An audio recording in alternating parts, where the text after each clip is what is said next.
All right, here we go with the final special test video.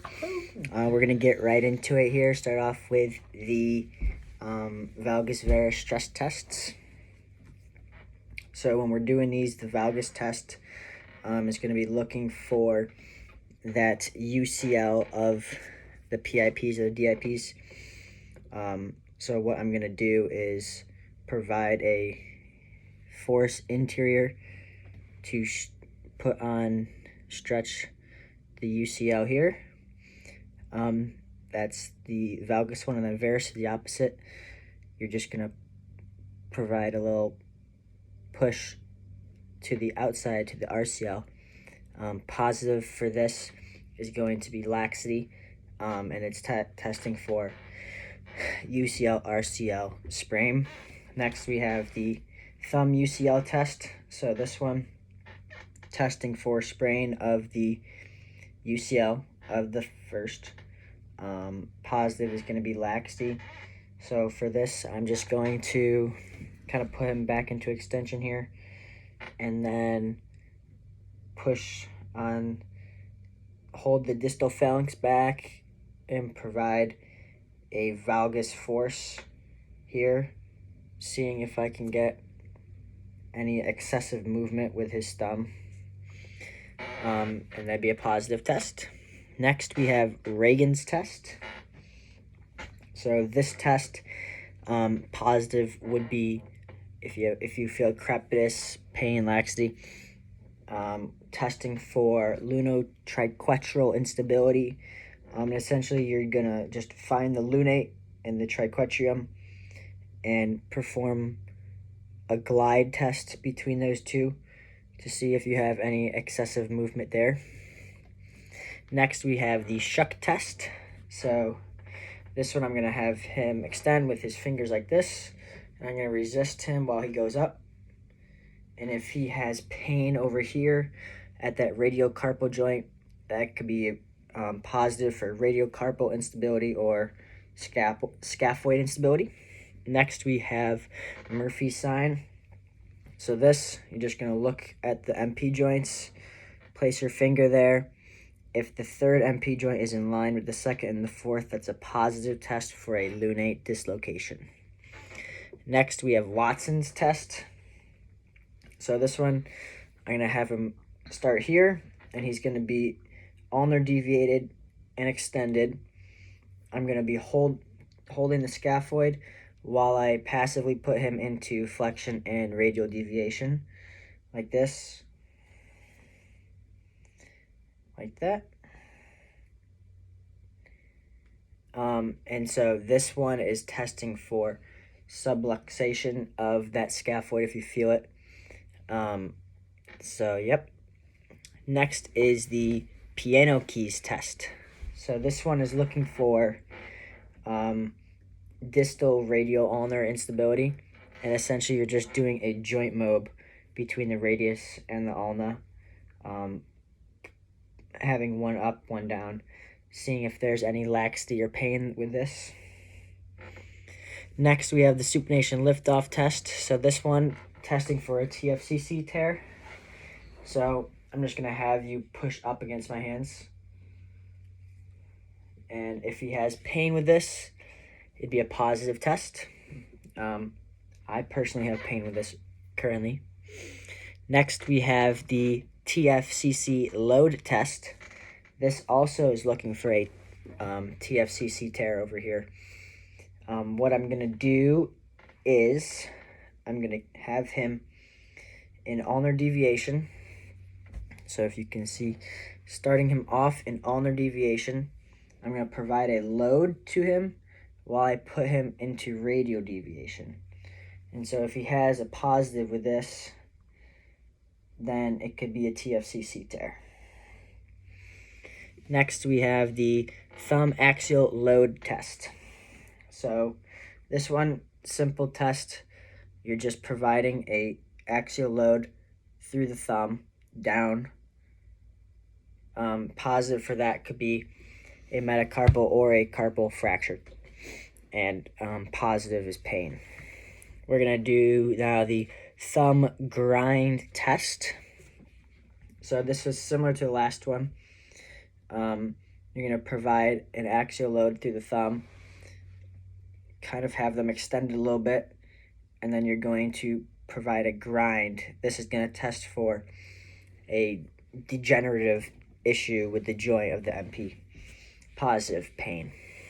Next, we have the Linshid test. So this is looking at the ligamentous condition for the second and third metacarpal joint.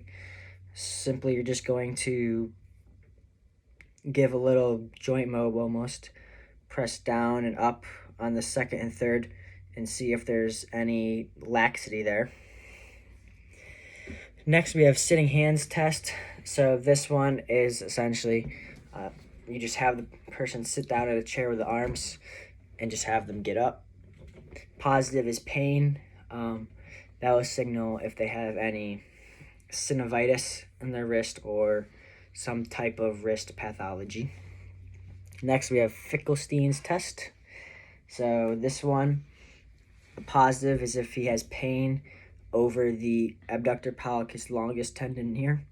So what you're going to do is tuck the thumb, and then I'm going to put him into ulnar deviation. And if he has pain right up here, Shupp-Scharding pain, it could be a positive for Des Quervain's tenosynovitis. Next, we have the sweater finger. So this, you're just going to have him make a fist, and a positive is if one of his fingers, the DIPs, is extended and all the others aren't. So, like, tuck these. So this would be a positive here. For this would signal he has a tear in his flexor digitorum profundus tendon, or rupture. Next, we have Boy's test. So with this one, you're just gonna have him flex, just have him flex the DIP, like he's waving it. Yep. And if he has inability to do this, he's looking at a central slip of the extensor hood, which means that he can't extend his DIP. Next, we have Tinel's sign. So this is going to look at carpal tunnel syndrome. What you're going to do is just tap along the median nerve all the way down. Positive is if he has any paresthesia or numbness or tingling down into the fingers along the median nerve for carpal tunnel syndrome. Now we have Phelan's test. So you're just going to have him put his hands like this and like that. This is testing for carpal tunnel syndrome. Positive is if he has paresthesia through the median nerve. And then the reverse Phelan's test, same thing, is the prayer test. Have him like this, and then just have him slightly move his arms more towards his waist. This is looking for compression of the median nerve for some type of paresthesia for positive. Next, we have the carpal compression test. So this is another one looking at the carpal tunnel syndrome. Simply what you're going to do is just compress the carpals right in here. And if they have paresthesia through that median nerve, it'd be a positive. Next, we have metacarpal compression test. So with this one, you're simply going to just provide that axial load through the finger down to the metacarpal. So just providing that. Positive would be pain for a metacarpal or a carpal fracture. Next is the distraction test. So this one, all you're going to do is provide a little traction while you then twist and rotate. So if you're targeting the DIP, you're going to pull and twist at that DIP. Targeting the PIP, pull and twist at that PIP.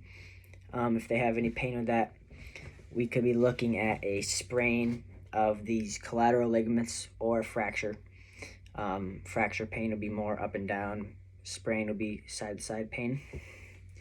The vibration test. This one's looking at a fracture of the metacarpal.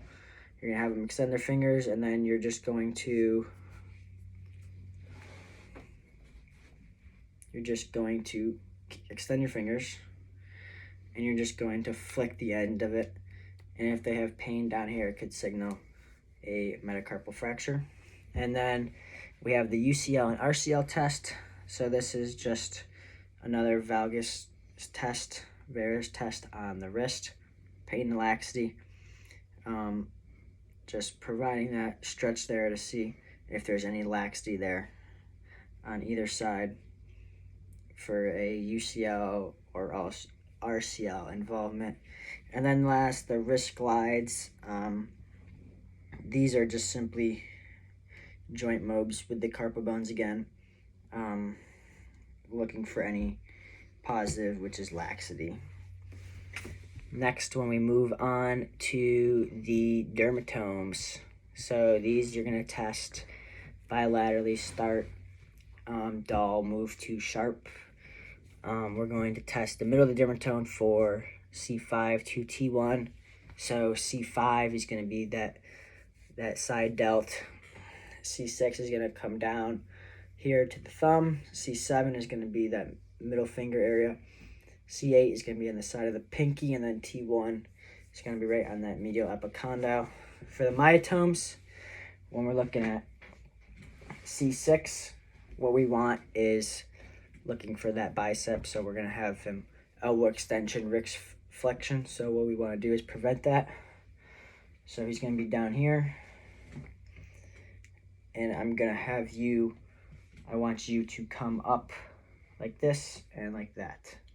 So you're going to start down here. I'm going to resist him going up like that. Good. And then C7 is the opposite. So C7, we're trying to see if he could do this. So we're going to put him up into this position, and I'm going to resist him coming down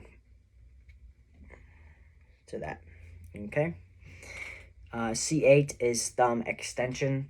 So this, just resisting him being able to extend his thumb like this. So just try and move your thumb back. Yep.